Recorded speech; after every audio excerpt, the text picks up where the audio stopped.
Sir, nag-start ng pension ko last March 2023 po.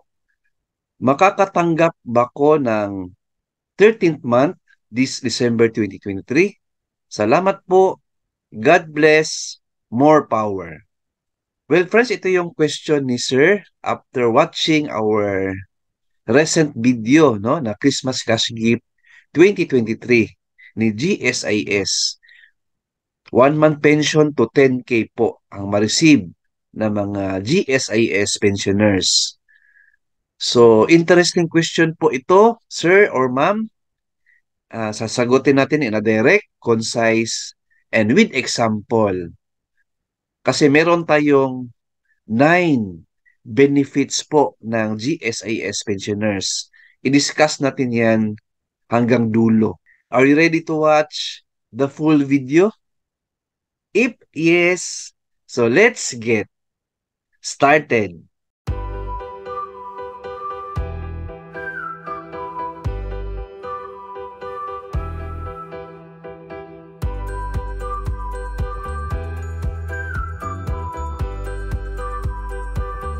Unang-una, disclaimer, hindi tayo taga GSIS. Ang content natin is based from research sa website ni GSIS. So ito na po ang sagot ni sir or ma'am. Sir, ang alam ko sir, based sa research, ay wala pong 13th month pay or 13th month pension ang GSIS pensioners, unlike sa mga SSS pensioners. Pero meron pong 9 benefits na matatanggap ang GSIS pensioners. Kasali na dyan yung Christmas cash gift.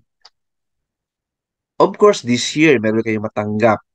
If I'm not mistaken, matatanggap nyo ang Christmas cash gift, no? Starting December 6. So, abangan nyo po yan. Alright, so ano po ang mga benefits ni GSIS pensioners?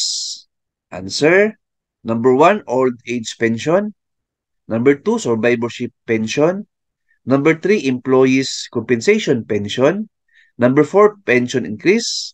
Number 5, Christmas cash gift. Number 6, milestone benefit. Number 7, funeral benefit. Number 8, enhanced pension loan. Number 9, pensioners emergency loan. So ito yung research ko last year pa. If may bago tayong mga benefits sa GSIS pensioners, magawa tayo ng update nito. So for now, ito lang yung benefits pa ng mga GSIS pensioners na alam ko po. Alright? So hindi kasali ang 13th month pay or 13th month pension. Right? So thank you for watching this video. Please like, share this video, and subscribe my YouTube channel. Thank you. God bless. And 2 thumbs up.